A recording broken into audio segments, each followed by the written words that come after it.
first button. Jonathan, you're not the boss of me here right now. I'm the boss of me here right now. Hey, everybody. Let's see. Now I'm just waiting for the delay to show that this is actually live on the actual feed. So this is the awkward opening part you think I would have fixed in 3 weeks of doing this, but no. Here we go. Come on, feed. There it is. Yes. Okay, we're officially live and running. Hello, everybody, and welcome to the third of 3 planned Worst First Chapter live streams. I'm Paul Sabourin, your host, and this is everybody else. Say hi, everybody else. Hi, everybody else. Wow, they actually did it.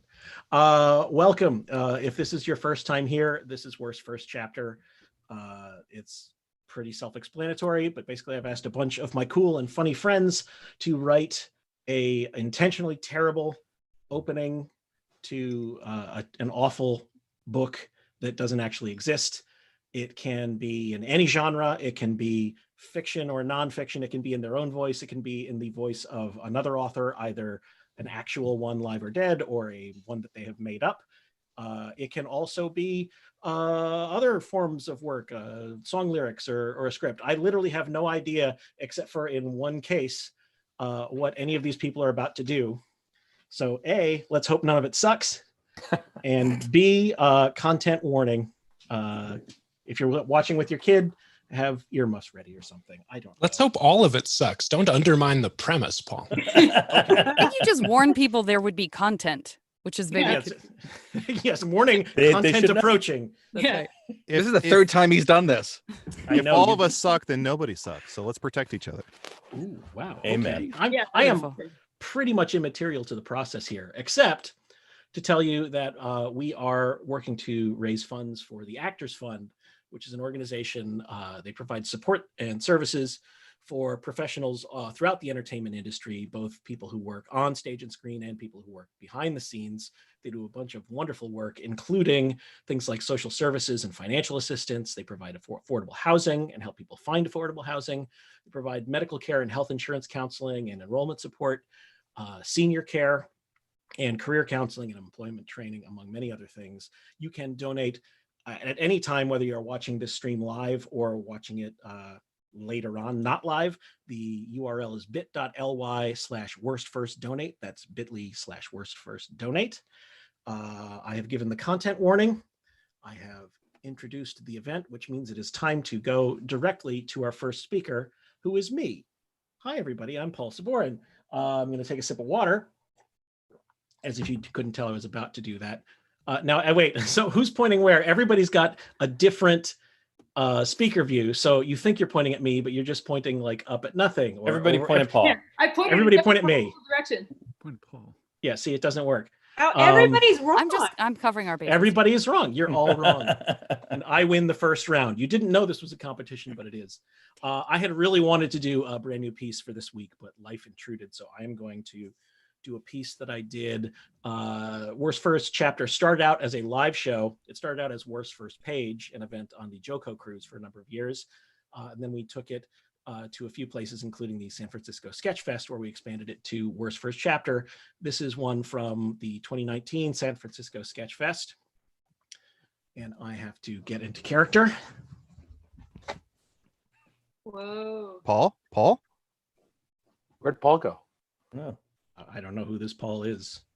Excuse me, I'm going to read the first chapter from my brand new novel, Murder Me Kissley by Jackson Hargrove.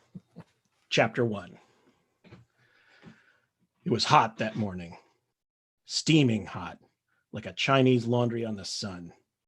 You could fry an egg on the sidewalk and then cook a pizza on that egg. A really good pizza, not that Sabaro's crap, but like one from the original Rays on First. Excuse me, not the famous Rays on 6th and 11th, and not the original Rays on First, and not the famous original Rays on 7th and 49th, and not the Rays on the Upper West Side, but the real honest-to-Jesus Rays on Prince Street, the one that closed a few years back over a rent dispute that had the coal-fired oven that you can't install anymore. If you're building a new pizza joint, it's got to be grandfathered in. So it was hot, like I say. It was 9:30 a.m. and the city was still slowly, grumpily stirring like a forgotten Italian grandma simmering a marinara for a son who never calls. My city, the city of angels, Lotus Land, El Pueblo, Double Dubuque, Shaky Town, Sparklyburg, Oxnard's big sister, Tinsel Tits, Los Angeles. My name's Hangle, Bort Hangle. That's what it read on the office door at the other end of the room anyway. Borticus Hangle, Jr. People hire me to look for things. Sometimes I find them. Sometimes I wish I hadn't. Sometimes I stop for pancakes. The door used to say a lot more. Borticus Hangle Jr., Avery Sorebundles, and Lipface McBride, private detectives. We met as rookies back on the force, back in the old days, back before we weren't on the force anymore. 6 years and one middle school spelling bee point shaving scandal later, they made us hang up our spurs and we put up a shingle for ourselves. The spurs I talked about in that last sentence were metaphorical. We were police officers, not cowboys, and they made us hand in our badges. Then we weren't police officers anymore, and we still weren't cowboys. We were private detectives, and for 6 more years, we made a pretty good team. At least we did until McBride found his wife snuggled up with Sorebundles in a junior suite at the Biltmore. He wished them well and gave them 6 little going-away presents, courtesy of their registry at Smith & Wesson. Special delivery, express mail, postage due, no forwarding address, no deposit, no return. Do not pass go. Break me off a piece of that Kit Kat bar. Those who arrive late will not be seated. After Lipface recollected his marbles and realized what he'd done, he went upstairs and took himself a constitutional off the hotel roof. McBride fell 35 stories, and he hit the pavement like a hefty bag full of vegetable soup. After that, I had a guy scratch their names off the door, plus the S off private detectives. He got a little overzealous, so now it reads private detective. Close enough. I checked my watch, figured the concept of 5 o'clock existed somewhere, and opened up my lower right desk drawer, which every private dick worth his salt knows is where the hooch lives. I unscrewed the cap, blew some dust out of an old coffee cup, and poured myself 3 brown fingers of uncle sauce. I raised a toast to the middle distance and knocked back a faceful. It kicked me in the uvula and swirled its way down into my ulcer basket. The fan in the window spun slowly and impotently, like a Roomba in a bathtub. And I went back to the task of sweating through my shoes. There was a knock, a pause, and 2 more knocks. I could tell they were lady knocks, knocked by a hand connected to a lady's arm that was attached to a lady. Her perfume seeped through the closed door, strong and heady, like a greyhound's fart. She opened the door without waiting for an answer and strode into the room, sturdy, confident, and regal, like a greyhound's fart. She was 5 feet 4 inches of headstrong, knockout blonde, and she didn't waste an inch of it. Her legs and hips were a jazz trio, slowly trading 4s, even though with 3 of them trading 4s, they maybe met up every 12th. I don't really know how the math works on that. She had curves that would make a blind man blush if you were to describe them to him. Her dress clung to her like one of those baby experiment chimps raised with a mom made out of wire. Her eyes were blue and wide, and they sat astride her nose like that was exactly where they were supposed to be. Her forehead was unremarkable, but I was working my way up, and that's where it lived. Her hair wove around either side of her face like a lazy platinum blonde river. The kind of river a guy might drown in if he went in less than an hour after eating. I hadn't had breakfast yet. I sat there silently and waited for the play to start. She crossed the office and sat down on the corner of my desk. Her lips parted and started doing the talk noises part of their job description. "Are you Hangle?" "That's what's written on the tag of my underwear." She grinned slightly. Your mom write that there for you? Well, I get into a lot of accidents. Nice that she cares. Yeah, she's a saint. She picked up my empty mug. Her fingers slowly circled the rim like a shark who just came upon the crew of the USS Indianapolis. I got down to brass tacks. So, what can I do for you, Miss Havigan? Fiona Havigan. You Irish? Only on weekends. Cute. We gonna dance like this all morning? Because if we do, I'll put on my boogie pants. She fixed her gaze on me like a panther leering at a Cold Stone creamery.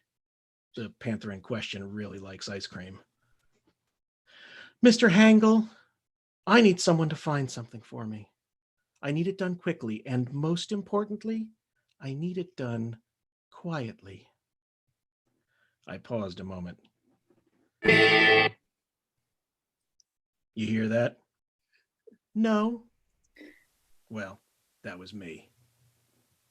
What is it you need found? My husband's wedding ring. Well, that doesn't sound so hard. When did you last see it? Well, it was on his finger last night when I shot him. I grabbed the bottle and a second coffee mug and poured us both another round. Looked like things weren't going to cool off anytime soon.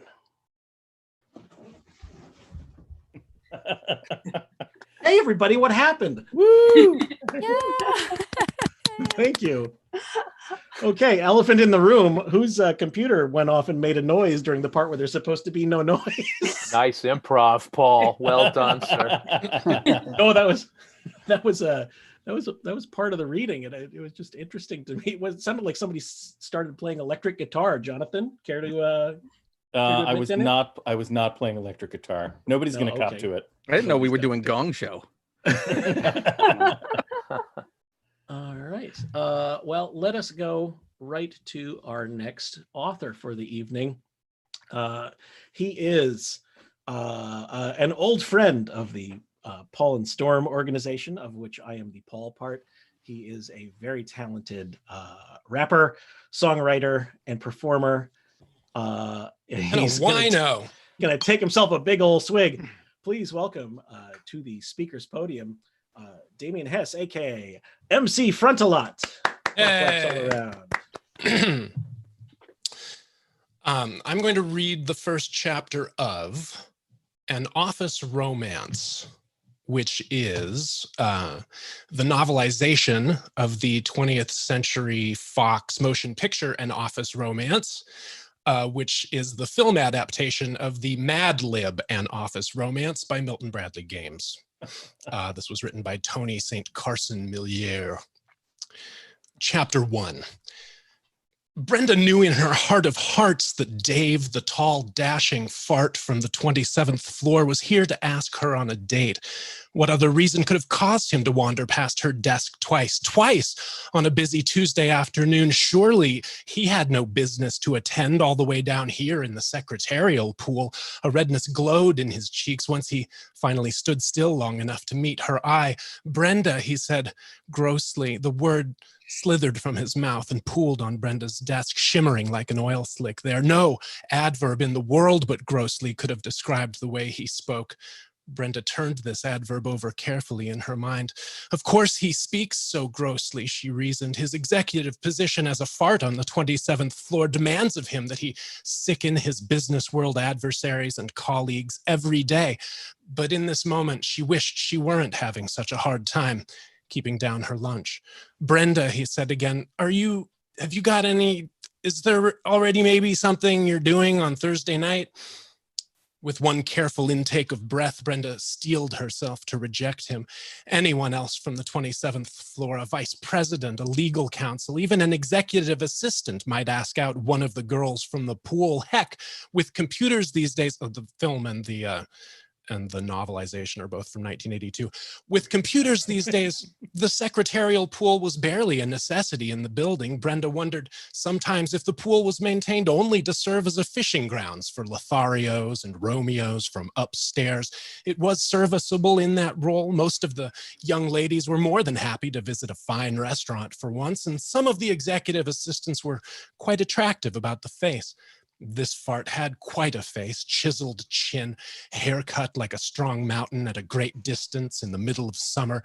His eyes were piercing and fragile at once. His lips were like dew. If only he weren't a fart, and if only he didn't so vastly outrank Brenda here at the company, if only saying no weren't going to be such a careful minefield to navigate.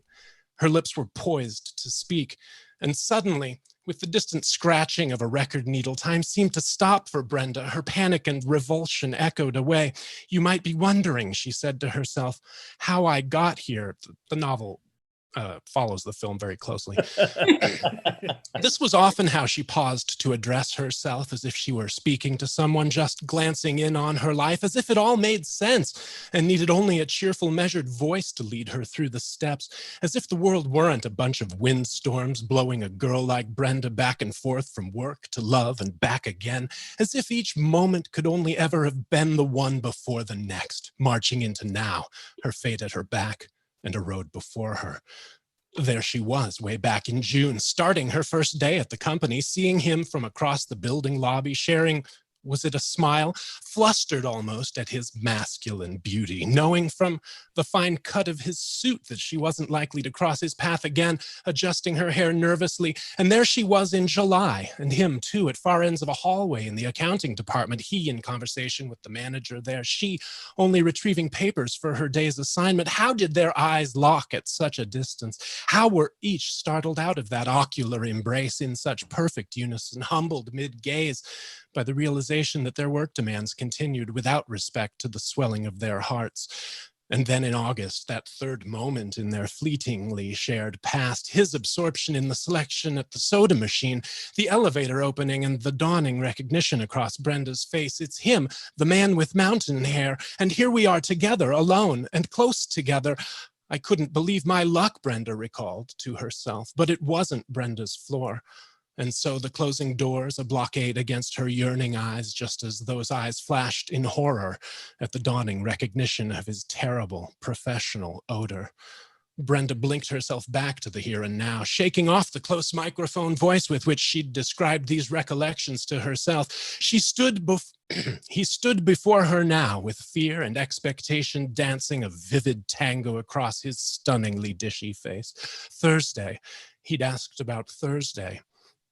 I'm so sorry, Brenda said, the thick churning air of Dave's presence nearly catching the words in her throat. I can't possibly this Thursday. That's the night I wash my barf. Dave's face fell ashen. Brenda recognized, or thought she recognized, each unfolding juncture in his disappointment. She doesn't want to. She's making an excuse, and such an excuse, an impossible excuse. Any woman might spend an entire evening washing her hair, certainly, laundering a dress or gown, indeed, scrubbing up a cherished pet, perhaps. But her barf, how clean could she hope for her barf to become? Why not simply flush the barf away and have done with it? Why had she said this? It was like an excuse a small child might blurt in mocking glee. Brenda could plainly see the insult of it had cut him to his core. I understand, he whimpered, the thick grossness of his voice now feeble and dry. If you'll excuse me, he continued as he sulked away toward the elevator. I'm late for my meeting on the infinitieth floor. As the air cleared, Brenda's sight came to focus on an unmarked envelope at the front edge of her modest desk. It wasn't hers. It hadn't been there. She reached with tentative fingers, grasped it, and opened its flap. Inside were 2 tickets to the My Little Sister is a Idiot concert, front row, center. Her fingertips trembled as she ran them over the latticed design embossed in gold. This was the classiest production in the entire city, famously sold out many months in advance, and of of course, this very Thursday was to be closing night. Brenda had wanted with all her heart to attend. Shame, came a voice from over her shoulder. It was Brenda's co-worker, Myrtle, poking her nose in as usual. He's so cute, too. But he's a fart, cried Brenda, the weight of this truth nearly forcing a tear. Only during business hours, Myrtle replied. I'm sure he's fine in the evenings.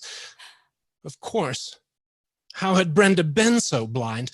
In one fluid motion, she leapt to her feet, thrust the envelope into her purse, donned her sweater vest, and marched her sensible heels into action. There was no time to wait for the elevator to return, she decided, pivoting her weight against the heavy door to the stairwell. She peered upwards at the stairs, extending into the well-lit endless distance above her. Why? Why had the company chosen to build its headquarters infinity stories tall? No matter. True love would be hers, if only she could see the journey through. She drew a breath and took the first step into her future. That's the whole chapter. Wow. Yeah. Okay, so it's been a running theme with a lot of these, but it's absolutely true that I totally want to read the rest of that book and or see the rest of that movie. And I also will note that we are currently 2 for 2 with fart content for these stories. I don't know if we have a running theme going. Keep them coming. Let them out. One can hope. Let me edit mine real quick. Yeah. Damien, what would you like to plug? Nothing. Support the charity that this show is a charity drive for. That would be splendid. And you can Sweet. find my stuff at frontalot.com or on whatever, all the places. Thank you. Speaking of that, let's take a look at the big board and hit refresh. Once again, the URL is bit.ly/worstfirstdonate. We are raising funds for the Actors Fund. We have a $5,000 goal. We are at $3,969. Thank you, everyone, for getting there. We would really love to bust through that. I mean, that last story alone is worth at least $500 more worth of donations. So if you are watching in the stream, think about it and or tell your friends to come on by. And again, these shows are all available to view on the Worst First Chapter YouTube channel after they have live streamed. So feel free to watch the others if you haven't seen them yet. And with that, let us move on to our next author of the evening. She is a cartoonist and illustrator. Many of you probably know her work from The New Yorker. It's also appeared in the New York Times and Time Magazine and other things listed on her Wikipedia page. Please welcome to the podium, Emily Flake. Woo. Woo. Hello. So I have here the first entry in a family food blog. A little lovin' from the Johnson Kitchen, a blog about food, family, and above all, fun. Howdy, and welcome to my little home on the web. I'm excited to share some of the greatest hits from the Johnson Kitchen, straight from the heart. Here in the Johnson household, breakfast is what's officially known as a big deal. Chip, Cody, Braden, Trevor, Dill, and even little Gabe up in heaven all need to start the day with enough fuel to get them through swim practice, lacrosse, soccer, tennis, and I almost forgot, school. Especially now that Chip has entered puberty. I have my suspicions about what he's up to up in that locked room of his, and guess what, mister? You need fuel to get through that too. Now, I don't have to tell any of you how hard it can be to get enough food on the table to feed 5 growing boys, especially in the morning hustle and bustle. And are those boys ever choosy? I tell you, the complaints I got after that granola I'd slaved over, I swear, sometimes you'd think I was a short order cook and my boys were a gaggle of rich European tourists. And don't get me started on cold cereal. You'd think I'd ask them to mine me a diamond when I suggested that they were capable of fixing themselves a bowl every now and again. Enter the pancake. A perfect circle of mama's love that they can scarf down in a jiffy or even grab on their way out the door, without so much as a hug or a kiss or a thanks, Mom. Pancakes are a no-fail crowd pleaser, and God knows I live to please my little crowd. And a slightly healthier alternative to the Pop-Tarts Braden's always telling me I'm a bitch for not letting him have. I mean, I know syrup is basically pure sugar, but I gotta draw the line at frosting, right? Sometimes it's like these kids don't even understand I have their best interests at heart. Pancakes are pure nostalgia bombs, too. I remember the pancakes my mom used to make, whisking up the batter as she fought off another hangover. And the ones I made myself once she got a little too far gone to make much of anything in the morning. Let me tell you, nothing builds resilience like figuring out the oven in kindergarten. But my favorite pancakes in the world have got to be the ones from the Golden Apple Diner in Chicago, specifically the short stack I had on May 16th, 2001. Remember those sweet, buttery 3 a.m. diner pancakes? Remember when you could just hoover up a pile of carbs after pounding beer and whiskey all night, and you wouldn't even have trouble buttoning your pants the next day? Or unbuttoning, as the case may be. Remember when you wouldn't want a night like that to end, not even after the pancakes, and you'd wind up at his little shoebox of an apartment on Farragut and bone until the sun came up? Hell, remember when you could get a man to look at you at all? Oh, the boys look at me. They look at me plenty, mostly with pleading in their eyes for more Robux or whatever it is they need for that fucking game, or with anger that I grounded them after they racked up $400 worth of in-app purchases. Chip doesn't even bother with anger anymore, but the disgust in his eyes now is even worse. The other day, he gave me such a look of withering pity that I nearly killed myself on the spot. But Steve, he hasn't looked at me in years, unless you count that blank stare he gives me when I'm in the way of him getting to the fridge.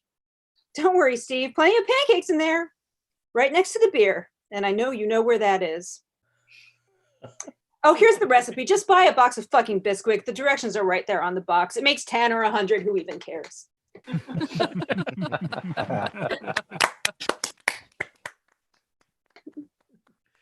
Thank you for that, Emily. Oh, you're welcome. Some darkness in that one. Yeah. No, yeah, there was no fart, but a lot more darkness. No, pancakes are a portal to the dark side of your soul. Sure. Somebody should make that into a sampler. Shout out to little Gabe. Shout out to little Gabe. Yeah. Okay. Yeah. Pour one out. There's always a little somebody up in heaven on those blogs. I don't know. Oh yeah. God, this thing. They never say if it's a my miscarriage or an abortion they had in high school, but Oh God. Well, let us jete from that happy topic to our next author. Smooth. He is. Thank you. I minored in segues. He is one of the head poobahs of the Reduced Shakespeare Company, a group I have been a fan of literally for decades. At some point, I will tell everyone an uninteresting story about how I bribed them for free tickets by making cookies back in the 90s. And he has, I think, it's a tough competition, but I'm gonna say that he has the best beard, the best quarantine beard of the lot here tonight. You came in close, Alexandra, but please give it up for our next writer, Austin Tichenor. Well, this is a strong field of beards, so that is high praise. Thank you, Paul. Thank you, everybody.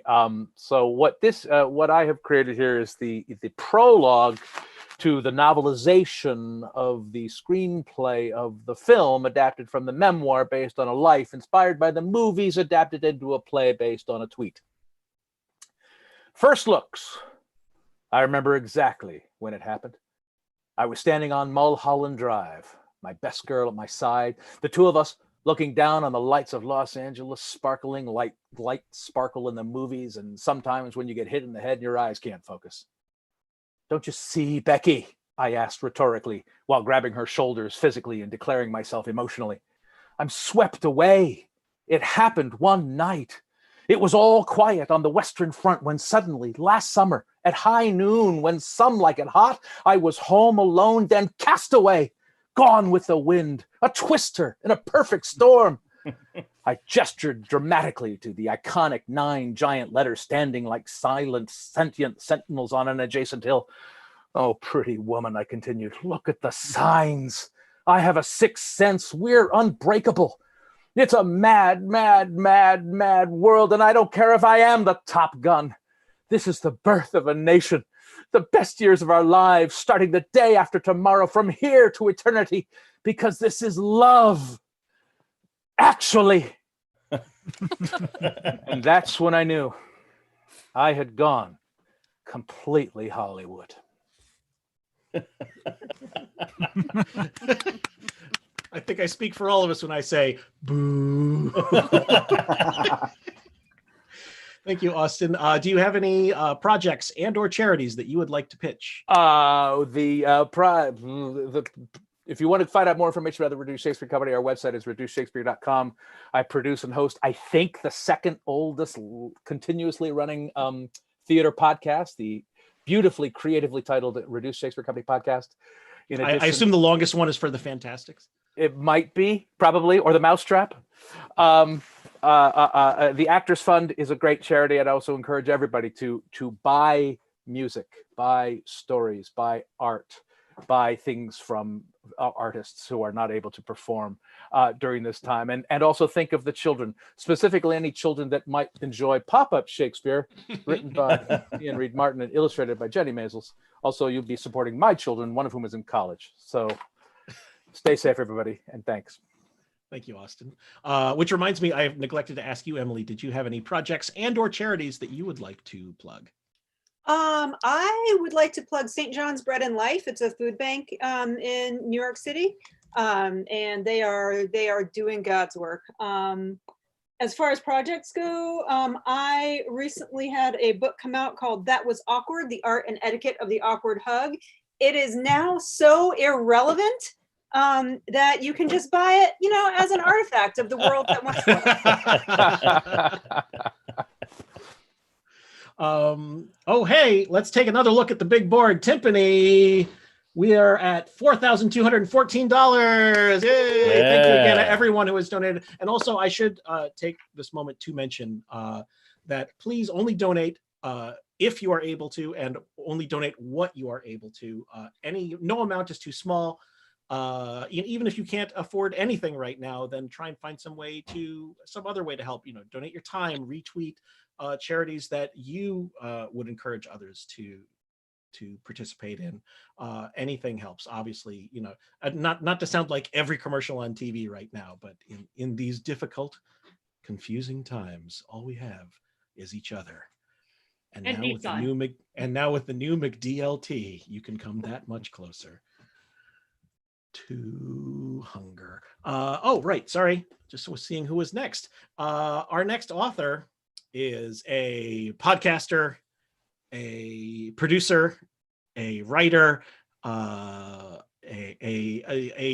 apparently, if you are to look at any image of his office, a collector of literally everything, and a very old friend.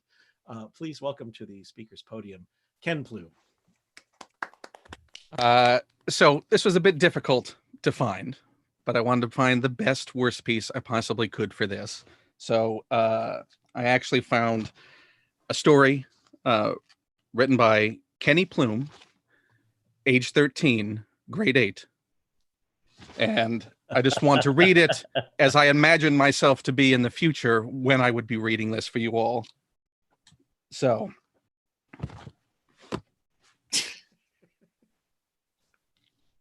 Yeah. Title of this is The World Gold Mob Mystery. It was a quiet, cool evening down Mansion Row.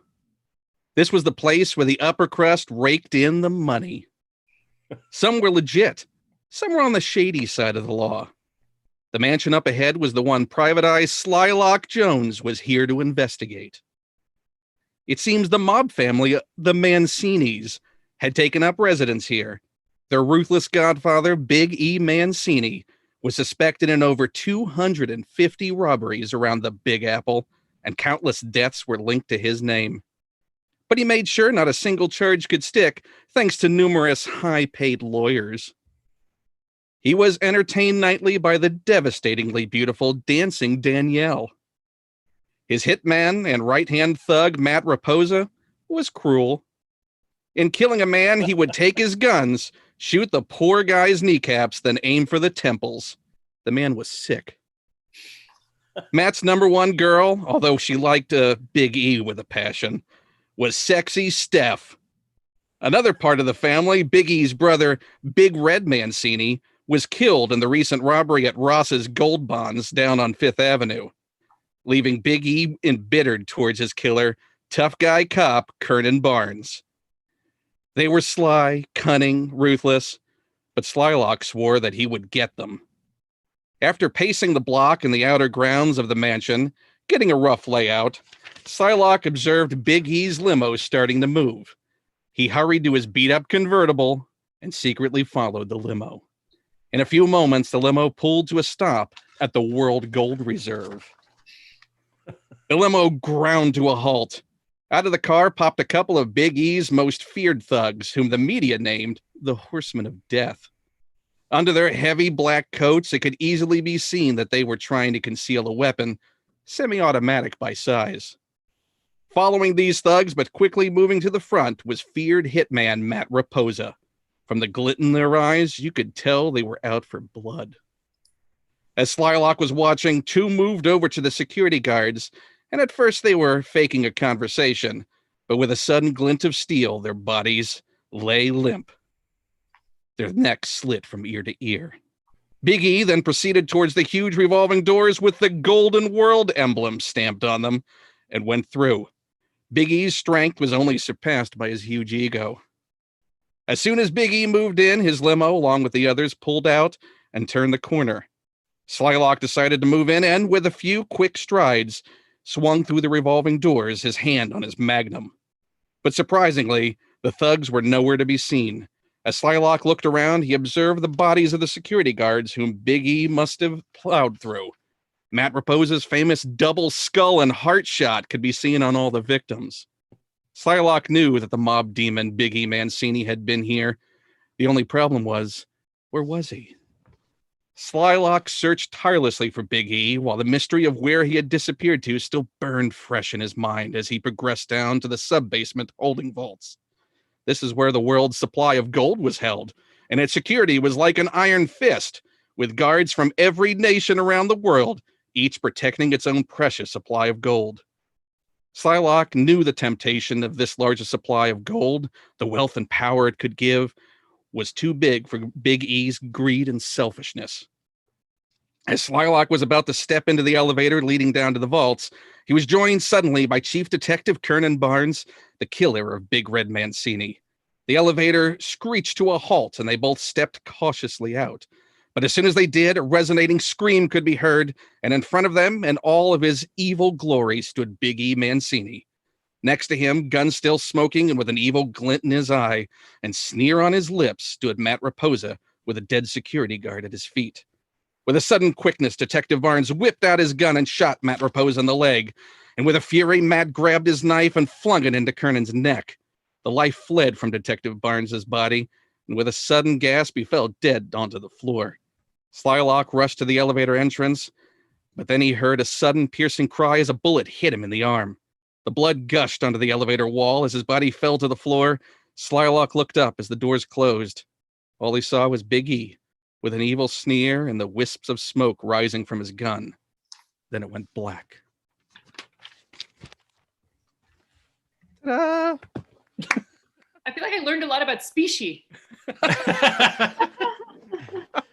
Seems like a strategic error on the part of the world to have all their gold in one place. I mean, it's all balanced out. They supply their own security guards. I thought it was a primo setup for security. They're all working together, right? This is true. Well, you would think. Ken, do you have any projects and or charities that you wish to plug at this time? I mean, projects, kenplume.com has them all. Bit of a chat, ongoing thing. People can find all of that stuff. So, yeah, that's that. As far as charity, it was mentioned earlier by Austin. Support any artist whose work you enjoy if you're able to. Support them on Patreon, buy artwork from them, commission them to do things. If you have the ability to hire them to do work, hire them. Throw some money in a tip jar. I'm sure that many artists have that set up too. If you like the work, support it. In addition to all the other things like the Actors Fund and local food banks. So that's mine. Excellent. Thank you, Ken. Frontalot's already pouring another one out. How many glasses is this so far? We're not going to talk about that, Paul. Glasses or bottles. It's none of your business. Do doing it on camera. It is my business. Stop quarantine shaming him. Jeez. No, I'm impressed. No shame in it. Let us go to our next author. He is a podcaster. He's on several wonderful podcasts, including as Chunt the Talking Badger on the wonderful Hello from the Magic Tavern podcast, as well as his, are you the creator, host? How would you describe yourself of his own podcast, Hey Riddle Riddle, co-host? I'm a host and creator, so maybe like Heater or Coast. Coast, yes. Yeah. He's the coaster. Please welcome to the speaker's podium, Adal Rifai. Thank you so much. So the book I'm going to be reading, this is actually a book for kids that TMZ released. Just to sort of plant the seed early that celebrities are important. So this is the TMZ book for children. I'm just finding out right now, moments ago, Paul, that this book was authored by Dr. Connor Farts. Nice. Just to fit into the groove here. So this is TMZ for kids. Here we go. A, B, C, D, TMZ. Help us watch celebrities. Seeming shocked or somewhat shaken, Hollywood stars need their picture taken. Whether at home or on their vacations, here are actors in compromising situations. And we're going to go through the alphabet here. Alan Alda's in an Aldi's eating scalding hot plantains. Brie Larson's committing arson on Johnny Carson's grave. Courtney Cox counting socks on a dock near a wharf. Danny DeVito vetoes fanny packs for dainty deviant dwarves. Elon Musk's elongated tusks are hidden by his mask.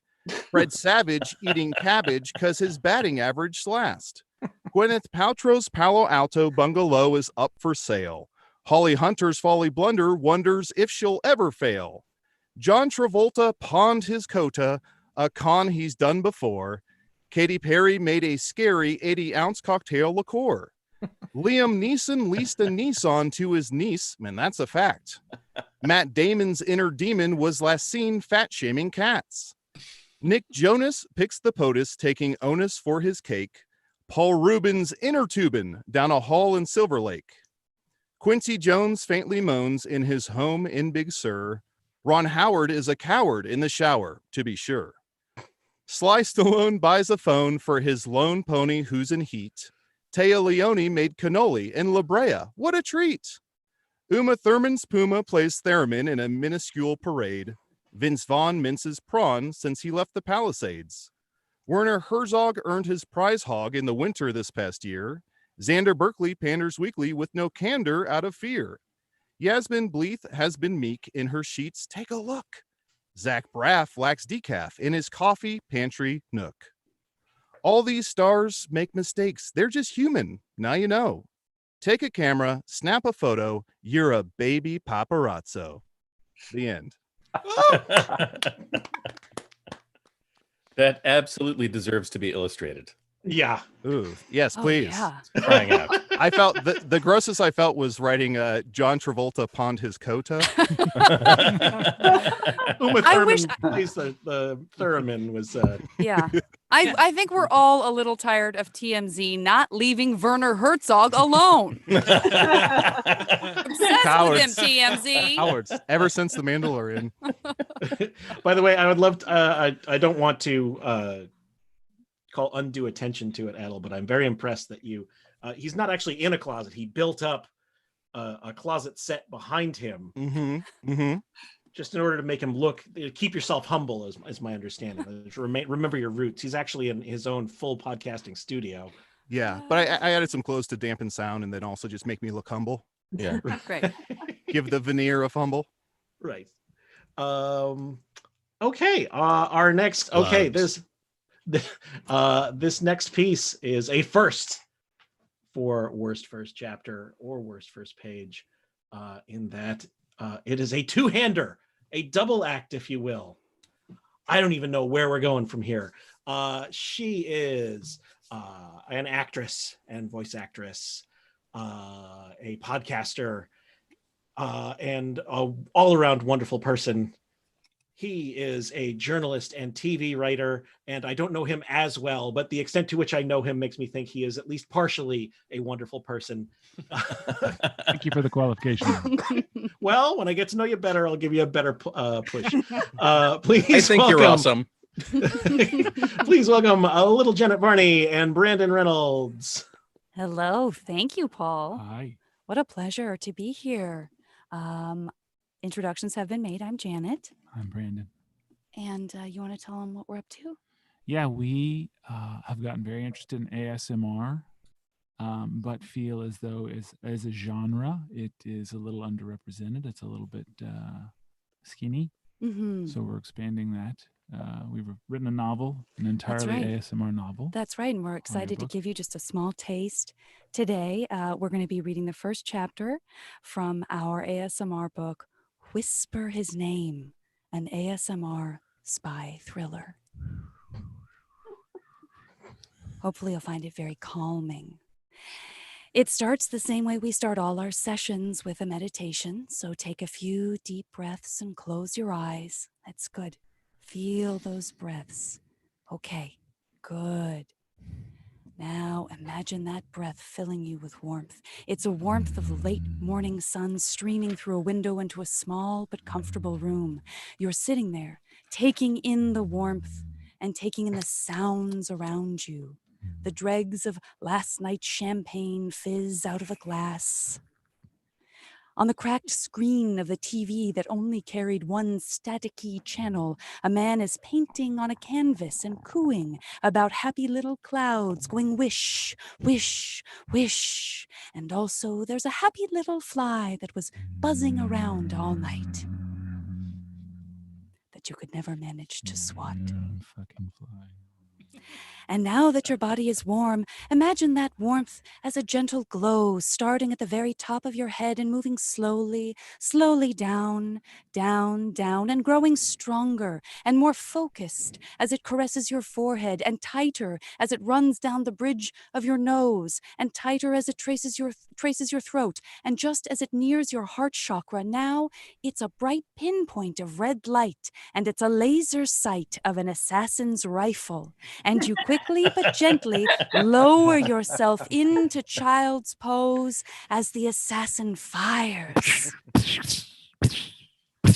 The window lovingly shatters, and the glass is like peaceful rain, joined by the loving explosion of feathers from the stained pillows, and it's all fluttering down like snow as you pull on a t-shirt and pants. More shots blossom in the room, and we welcome them in. Thank you, bullets. Can't find your pistol in the parade of glass and feathers, but that's okay, because people and things move in and out of our lives like the tides. Another assassin kicks in the door, and the wood crunches like delicious, organic granola. And then your consciousness rises, and some might call it anger. You feel the adrenaline clicking and gargling in your veins. Why? Because you're Sisyphus Rococo. That's why. You rise off the floor as the assassin dances towards you and swipes at you with a gentle knife. You sidestep the thrust, embrace his scalp, and gently snap his neck, listening to each vertebrae applaud you as they all shuffle into retirement. More footfalls on the stairs of this shabby hotel. You peek out the door to see more men floating up the stairs. Among them is Hazmat Stevenshire, the master poisoner. Now you know you're being pursued by the sinister crime syndicate known only as... You fling yourself out the window and gently, gently, you plummet down 3 floors, falling through an awning and landing gently below, where you sprain your ankle.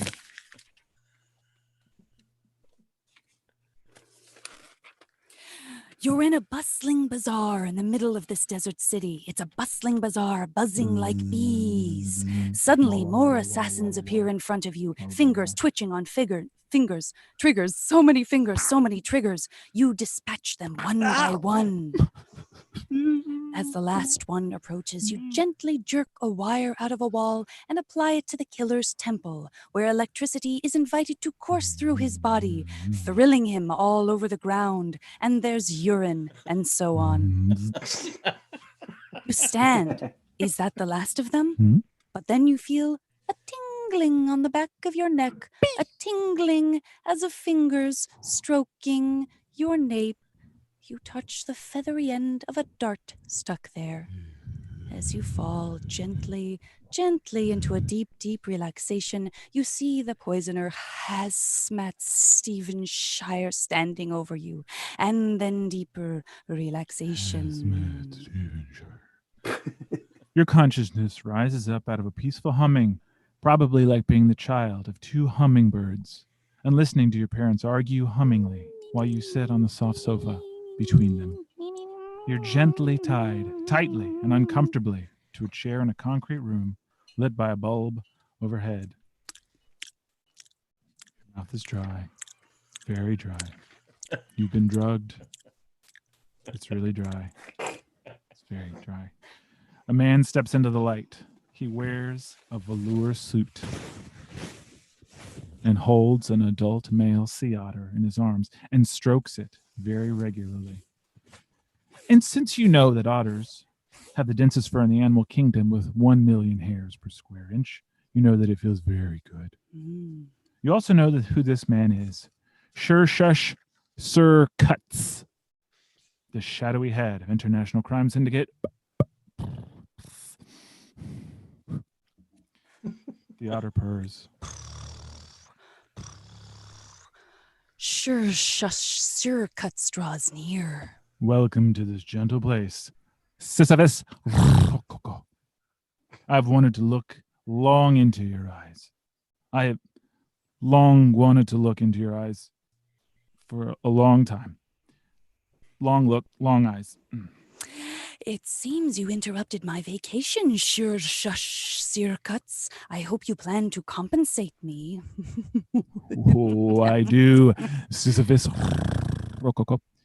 Since you are so tied up, too tied up to visit the desert, I've brought the desert to you. Sisyphus.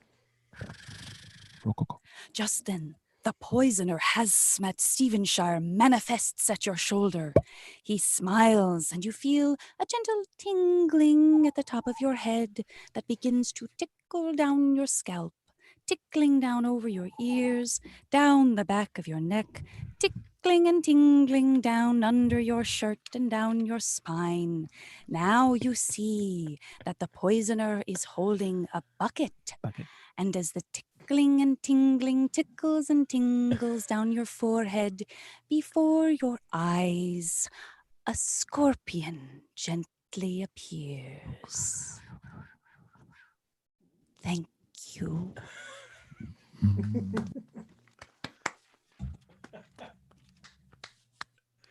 That actually triggered my ASMR, and I will never forgive you. I'm resentful work is of how done. tingly I feel.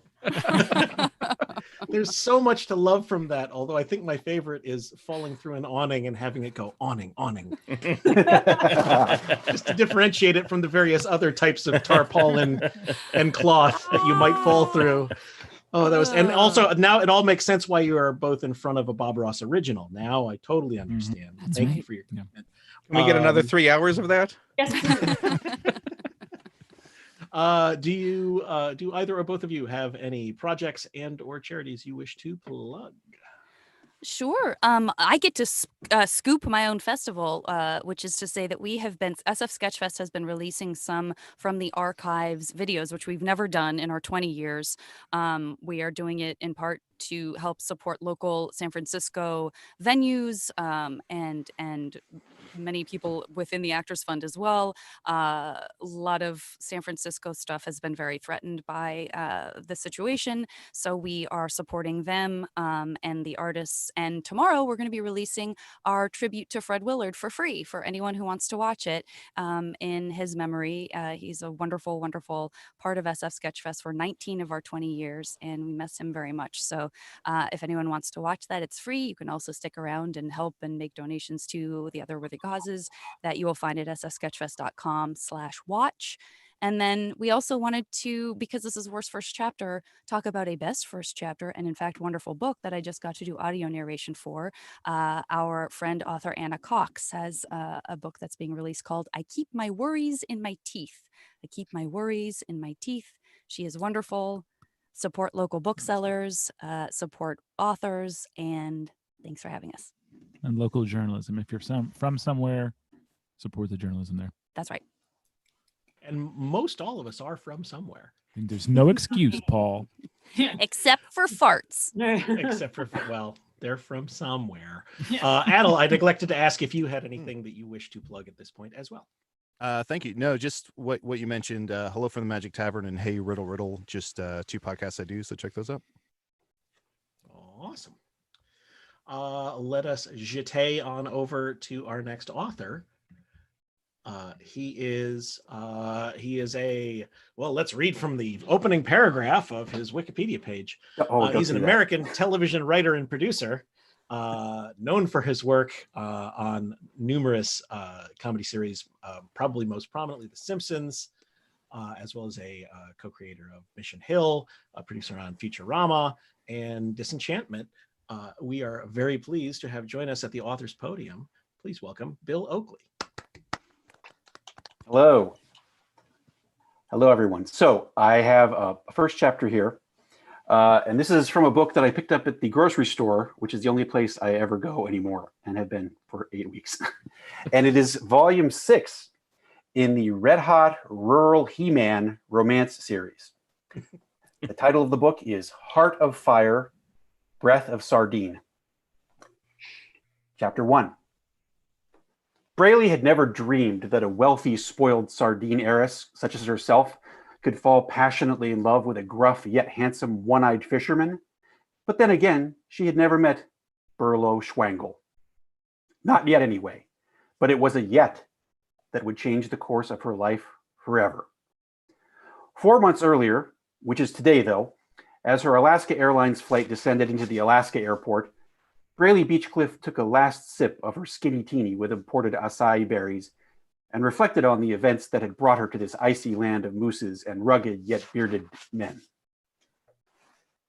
When Braley got the news that her father had died, leaving her the cannery, she had been away at her elite private boarding school where at age 24, she was now in the 17th grade. At times, she wondered if there really was a 17th grade, or it was all just a plot to keep her as far away as possible, being as spoiled and untamable as she was. Also, she wasn't sure if word search puzzles were a real area of academic study, but since she was getting straight A's, she didn't ask. Braley had grown up in a world of privilege, far removed from the rough and tumble world of sardines and the smoldering yet bearded men who made those tiny, smelly fish their lives. She'd always hated cold weather and those dumb nowhere states that began with A. Alaska, Alabama, Arkansas, maybe Antarctica. She wasn't sure because she'd failed her geography class in the 15th grade. But there was one thing, one of several things she did know. She hated small canned fish. Sardines, anchovies.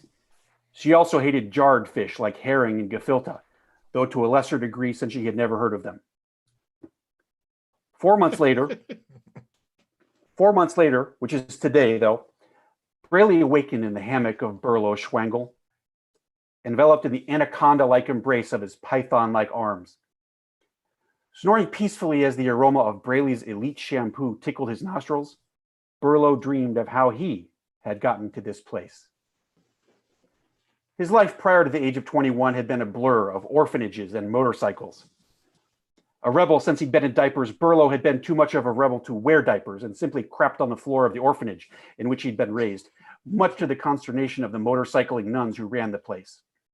He never really knew a home until he'd arrived at the rough and tumble docks of Alaska. Everyone knew the world's best tasting sardines came from Spain, and the second best came from Portugal. The fifth best came from France. But nobody risked their life more than Burlo Schwangle to catch the world's third worst tasting sardines. Maybe they weren't the fancy packed in olive oil kind, but they were American sardines, damn it. And Burlo took pride in knowing each and every one of them would be ground up and used as a flavoring in toothpaste for elderly cats. Women had always had eyes for Burlo, and he'd always had eyes for them. That is, until he lost an eye in a leering accident at age 18. Since then, the eye-patched loner had made the sea his wife, the boat his mistress, the fish his strip club, and the rugged Alaska skyline that ex-girlfriend he texted when he was drunk, which was constantly. But that was the old Burlo. The new Burlo was born the moment he first set eye on Braley 4 months ago, which is today, though, which is last Thursday morning. Thank you.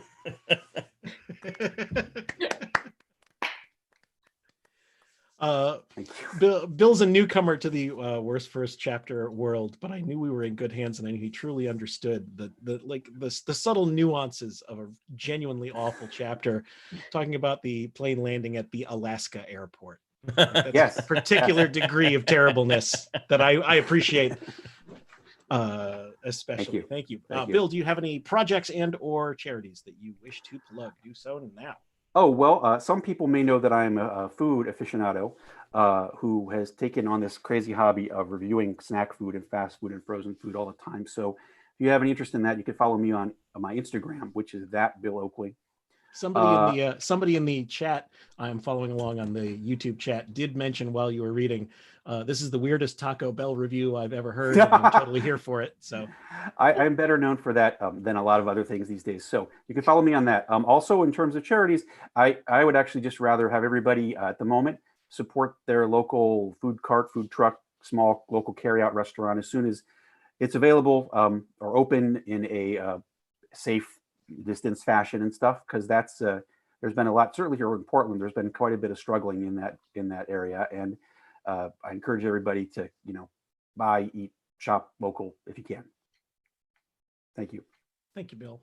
All right, let's take another look at the big board. We hit refresh. We have gone all the way up to $4,409. Yay! Yeah. When you walk through a storm. Please feel free, again, anytime, either during this live stream or if you're watching it afterward. I'm going to leave this GoFundMe open through the duration of May. And hopefully we will bust well past the $5,000 goal. And no matter what we hit, we thank you all for your donations and for watching and listening along. Let us go to our next author. I am a very big fan of hers. First came to know her through her regular column in the Washington Post. She also is an author with several books that I will let her tell you about because she'll be better at it than I would. Please welcome to the speaker's podium, Alexandra Petri. Oh man. So I didn't actually write this. I've actually, as you can tell from the fireplace behind me, have been quarantined on a 19th century whaling vessel, the Rachel, and I found this carved on a large hunk of ivory the size of a man's arm. And then I transcribed it onto this paper, which I'm now going to read. And it felt very apropos because, as you know, there's that new Twilight book out that's like Twilight from Edward's perspective. And I feel like this is in a similar vein because as far as I can tell, it's Moby Dick, but it's like by a whale. And it was way more intimate than I expected. And there's this note on it from a whale named Nathaniel Hawthorne, but the whale version of Nathaniel Hawthorne that says, "This is too intense. Turn it back, whale Herman Melville." Anyway, there's a lot going on. And it starts with like 70 pages of bad information about humans, which I'm going to skip and just get straight to the meat of the action. So with no further ado, here's the first chapter of Call Me Moby. The first thing that I noticed about Ahab was that I could not read his mind, the way I could with other whale ship captains. The captain of the Rachel, the captain of the Samuel Enderby, the captain of the Virgin, the captain of the Rosebud, the captain of the Bachelor, were all thinking about one thing, my body. Specifically, how much they wanted to harpoon it and extract the hundreds of gallons of valuable oil that it contained. But Ahab seemed different. I could not tell what he was thinking at all. I could not get enough of his scent, that new captain scent, like the sea, and also like monomania. If he wanted to harpoon me like the rest of them, I felt like he at least wanted to have that harpoon stay in there a long time and become the focus of all his thoughts. Before I go any farther, let me describe myself. I know I just met you and this is crazy, but here's my blubber, so call me Moby. I'm Moby Dick. I come from a long line of dicks. I'm extremely pale, so pale, in fact, that I glisten as though my body was covered with fine glitter. And like glitter, I make a mess wherever I go, and people are always hunting for me, but can never seem to get rid of me. I am, I think, on the large side of average, have a prominent weird wrinkle, and several piercings. And if you got an unexpected picture of me on a dating app, it might come to you as an unpleasant surprise, unless some groundwork had been laid previously. I was swimming around the shores of Nantucket, trying to avoid people who wanted to stab me with harpoons, when I met him, Ahab. He was an attractive man for a human being. Not that I think anyone should be judged on shallow criteria like physical appearance, instead of intangible, deeper things like how big of a blast of water you can blow out the top of your head, and if you can break a boat in half by biting it. He had big arms for a human, but for a fish, they were gigantic, like inconceivable. He had 2 legs, which went all the way up, and then stopped. I don't want to give the impression that his legs continued indefinitely in space. I would see him walking around on those, what's the word again? Feet? The thing that amazed me the most about Ahab was that he was not afraid of me, even though I was an enormous leviathan, so big that if you used me as a metaphor for the government you had to accept in a state of nature, you would be very frightened by the extent of that government's power. I let Ahab ride on my back. Climb on, spider monkey, I said. He did. It was impressive. I am enormous and slippery, like a greased flagpole, but the person ordering the flagpole got the dimensions incredibly wrong. You're so big, he said. He looked at me. I looked at him. We looked at each other. His eyes were dark and stormy, like a rum-based drink that is just okay. I could get lost in their depths, metaphorically. Literally, I would never get lost in depths of any kind unless my mechanism for echolocation had been somehow damaged. Yes, I said eloquently, I am big. It came out as sort of a as all of my words did, as though Ahab were at a mediocre spa. I can also make white noise. Technically, all my noise is white. As previously stated, I'm an enormous white whale. People who see me from a distance describe me as an angry marshmallow with teeth, and people who see me from up close describe me as, oh God, the angry marshmallow with teeth, it's on me, help. I think that Ahab had begun to guess what I was. I thought the damage I was doing would give him a clue. It's amazing how you can just stave in someone's boat with your enormous jaw, destroying everyone aboard and ruining hundreds of people's lives and livelihoods. And people will really go out of their way to ask, was this a misunderstanding? Maybe you're sexy. But I guess that's the advantage of being a white whale. You're impossibly fast and strong, Ahab said. He was breathing hard and his nostrils flared like a sailor's pants. Your skin is pale white and ice cold. I have no idea how old you are. I know what you are. Say it, I said, out loud. A sperm whale. Ahab bit his lower lip. Are you afraid? I asked. No, Ahab said. He bit his lower lip again, like it was a tasty boat he could not get enough of. Then I asked the most basic question. What do we eat? Genuinely, Ahab said, I have no idea. That is to say, I have an idea, but I know it's not accurate because all of my information about whales is wrong. Is it vengeance? No, I said. Is it original sin? Ahab said. Is it folios?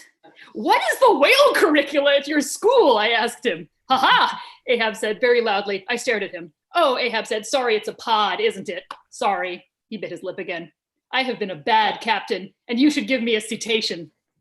Jesus Christ, but the whale version, I said.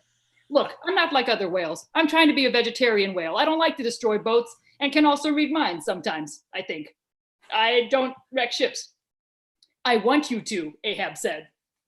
I want you to wreck my flimsy boat with your fluke and also bite me personally. Ahab clearly had a lot going on below the surface, as the ocean always does. That was what drew me to him, like a lighthouse half the time. That was also what warned me away, like a lighthouse the other half of the time. No, I said. Ahab bit his lip. I wanted to bite that lip, but I was so large that the closest I could come was biting off his leg, something I was not prepared to do without Ahab's express permission.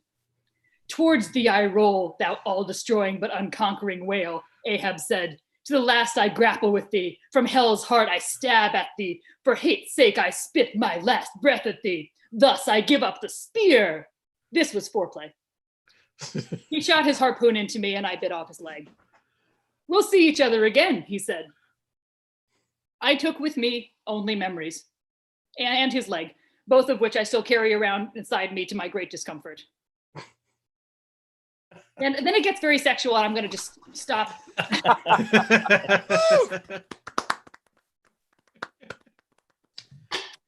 There's 234 other chapters. It's a big mess.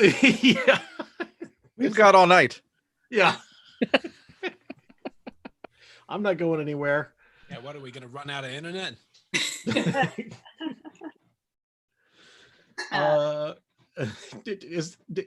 Did you start that fire before we or during this live stream?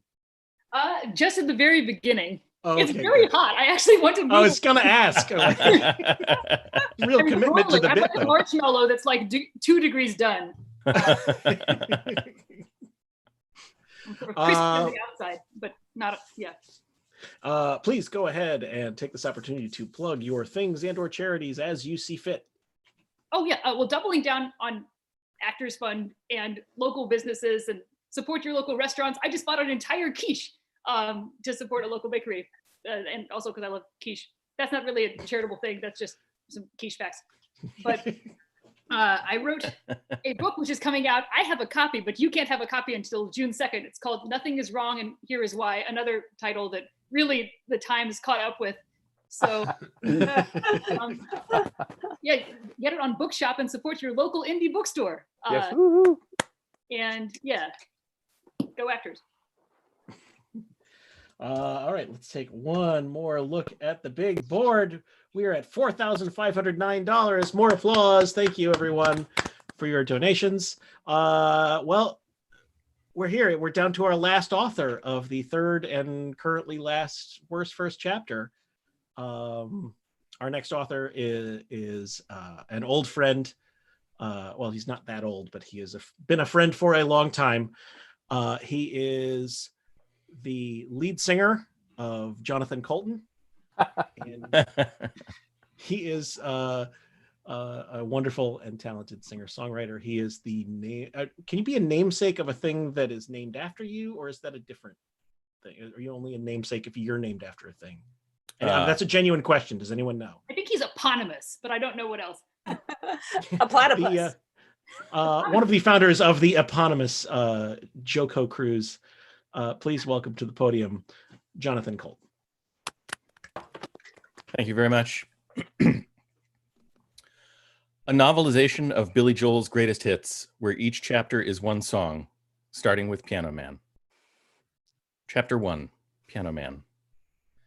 Saturday, 9 o'clock. Everybody walks into this bar the same way, with a kind of shuffle step. I recognize all of their faces because they're the same crowd of people who come to this bar every Saturday. You might say they're regulars, or at least regular attendees of my piano playing sessions. I'm a man, by the way. It's my job to play the piano here. Let me tell you some stories about some of these people and their names and histories. For instance, last night, I was sitting at the piano bench like always, and I noticed someone next to me. It was some old man, literally sitting right next to me on the piano bench. It was a little intrusive. He had a gin and tonic, which is normal, except that I could tell the proportions were off. It was like there was just a little tonic in it and a lot of gin instead of the other way around. Instead of a gin and tonic, I'd call that drink a tonic and gin, I joked to myself in my head. The other weird thing is that he had his penis out and was kind of rubbing it on his drink. Get all kinds in here. Then he asked me a question and we both forgot all about his penis. Son, he said, can you play me a memory? I'm like, what? I explained that I only play songs. and he said it was just a metaphor. So there was a brief misunderstanding there, but then we were on the right track again. He explained that there was a song that he knew, but he wasn't sure how it went. He described it a little, how sad and sweet it was. Honestly, it could have been anything. He's like, I knew the whole thing when I wore young people clothes, but that didn't help me any. So I sang a little old-timey tune with a bunch of la-di-das, and that seemed to shut him up. Later, I was talking to John, who works at the bar. He's a friend of mine, and sometimes he gets me free drinks, which is a nice plus. The other great thing about John is that he's always telling great jokes. He's got a million of them. Also, if you're holding a cigarette, he's always very fast to light it for you. On this particular night, he seemed to be feeling a little blue. He was smiling one second, and then the next, no smile, as if his smile had literally just run away from his face. Bill, he said, I believe this is killing me. I asked him to explain more, and he told me that he was pretty sure he could be a movie star if he could just stop working at the bar. I guess he couldn't stop working there for a lot of personal reasons. Sad story. Let's see who else. There's a guy named Paul. He writes novels, but about real estate, I think. One time I asked him why he wasn't married, and he joked, I don't have time for that. Funny guy. And of course, there's David, but everybody calls him Davy. He's in the Navy, and we all make fun of him. Davy's in the Navy because it rhymes. He hates it. But he really likes being in the military, and honestly, I can't imagine him ever doing anything else. There's a waitress there. She's sort of a politician, if you know what I mean. Of course, a lot of businessmen come in and get drunk together. When you think about it, they're just work friends. And even though each one of them has their own drink, they're also sort of sharing a kind of loneliness, which in a poetic way is maybe like a drink for your brain or your heart that you share. What the heck am I talking about? Anyway, it's nice that they have friends with them at this bar, even if they're just work friends, because it's better than the alternative, which is being by yourself at a bar. For some reason, Saturdays are really dead here at this bar, but not last night. The manager was there, and he smiled at me. I took that to mean that he was pleased at how my piano playing was attracting customers to the bar, so they can forget about their awful lives while they're drinking and hearing the piano. Sometimes when I'm playing the piano really loud, it sounds kind of like a carnival. It's a pretty fucked up piano. It's old. My one complaint is that they never wash the microphone, and because I'm always drinking beer and then spitting all over it when I sing, it's starting to stink a little bit. But it's a good job. Everyone sits there and listens, and sometimes they put money in a little jar I have on top of the piano in exchange for my piano playing. And they ask me what I'm doing there. Not in a mean way, like, what are you doing here? But more like, boy, you're too good of a piano player to be playing at this bar. I take it as a compliment anyway. So that's my job, and also a few interesting anecdotes about some of the people who come into the bar where I play the piano. All of this inspired me to write a poem, and I think it pretty much captures how I feel about my job as a piano player in a bar. It goes like this. Sing us a song, Mr. Piano Man. Sing us a song, we said, because we all need to sing at the piano bar so we don't feel lonely instead. Thank you. Is there a Kickstarter to fund the rest of this? I'll do it for free. I don't care. Jesus. That's another piece Jonathan had done at a previous show. Just it contains my all-time favorite line from any of these pieces. Just the let's see who else. When you realize, yes, he's going to do the entire fucking song. So great. So dumb. Jonathan, do you have any projects and or charities you wish to? I don't have any projects. I've been getting the feral cats in my backyard neutered. Oh, That's my project, but it's not really a plug. Yes. That's more of a brag. Just So a you don't hobby, need really. money that you're doing it at home. Yeah, you've been getting them neutered. You haven't. I have no. Yeah. I asked. You're not allowed. You're not allowed to do it yourself. You have to have a doctor do it. Glad you asked. Yeah, I'm glad I asked first.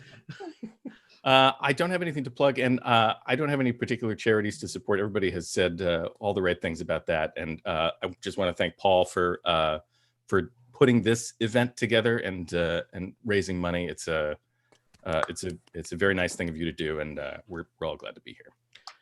Thank you. It is a true pleasure to have all of you do this. This has been super fun these past 3 weeks. And I've gotten to know how to stream from Zoom to YouTube, which is a super marketable skill. So that's a plus. But thank everyone who's come to watch any or even all of these live streams, whether while they were streaming or after the fact on the YouTube channel. We really appreciate your joining us. I try to collect these mostly for archival purposes. Eventually, at some point, I may look to publish them for some sort of charitable reason, but for the time being, this is the only place you can see and hear all these different works. So if there's someone you think would enjoy it, please point them towards, every time I do this, I point towards the screen next to me that has the live stream running, but none of you can see it. So what is the fucking point of my pointing at it? But nonetheless, the live stream and the YouTube channel are there. Please tell your friends. Hopefully somewhere along the way, I would love to do another one of these live streams. Hopefully, almost definitely, assuming the world ever approaches the so to speak normal, we will begin doing these live and in person somewhere else. And all of you are invited. Yay! Paul, is it too late to plug my upcoming book, The Joy of Close Talking? Yes, it is too late. Way It is too way late, too yeah. late. Also, that constitutes porn now, I think. Yeah. As everyone has mentioned, there's a bunch of good charities out there. Obviously, we've been pushing the Actors Fund, which we are up to. We are at $4,509. Again, I will be keeping this GoFundMe open for the duration of May.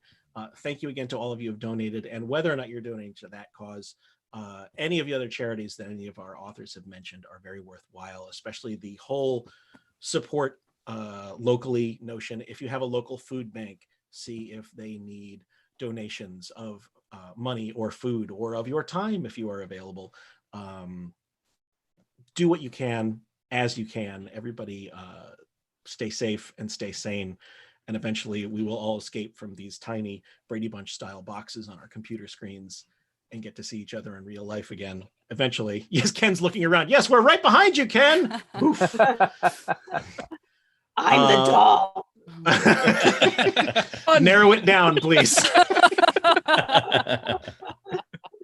Once again, let me thank every one of our authors this evening as I read down my list. MC Frontalot, Emily Flake, Austin Tichenor, Ken Plume, Adal Rifai, Janet Varney, Brandon Reynolds, Bill Oakley, Alexandra Petri, and Jonathan Coulton. I am Paul Sabourin. Thank you all so much for hanging out with us on a Wednesday night. Have a great, safe, wonderful, and excellent rest of your week, month, and however long it is until I speak to you again.